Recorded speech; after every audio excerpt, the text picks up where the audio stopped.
ഒരു കള്ളമില്ലടാ മാവേലി തമ്പ്രാനെ, മാമനൊരാള് അങ്ങേ ചവിട്ടിത്താക്കാനായിട്ട് ഇങ്ങോട്ട് വരുന്നുണ്ട്. അവൻ എന്നെ കിട്ടിയിട്ട് വേണ്ടേ? ഇയാളെ അറിയാം? ഇല്ല, അറിയത്തില്ല. ചേട്ടാ ഇയാളെ അറിയാമോ? ഇല്ല, എനിക്കറിയത്തില്ല. ചേട്ടാ ഇയാളെ അറിയാമോ? ഇത് എം എ വേലിയല്ലേ? താഴെ ചായക്കട നടത്തുന്നേ.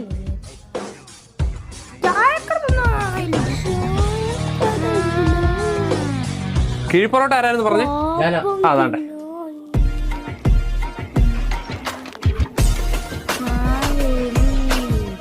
എന്താ വേണ്ടത്? മാവേലി. അയ്യോ, അങ്ങനത്തെ പാപ്പ ഒന്നും ഇവിടെ ഇല്ല സാറേ. അയ്യോ സാറേ, ഞാൻ മാവേലി ഒന്നുമല്ല. എന്റെ പേര് എം എ വേലി. ഞാൻ ഇവിടെ ഒരു ചായക്കട നടത്തി ജീവിക്കുന്നു. ഓ, അങ്ങനെയാണല്ലേ? എന്നാ ഒരു ചായ. വളരെ മനസ്സിലായില്ല. അയ്യോ, വിളക്കറിയാതെ താഴെ വീണല്ലോ. കുഴപ്പമില്ല, ഞാൻ എടുത്തുതരാം. ഇപ്പൊ നീ എന്നെ ചവിട്ടിത്താത്തി, പക്ഷെ ഒരു ദിവസം ഞാൻ തിരിച്ചു വരും.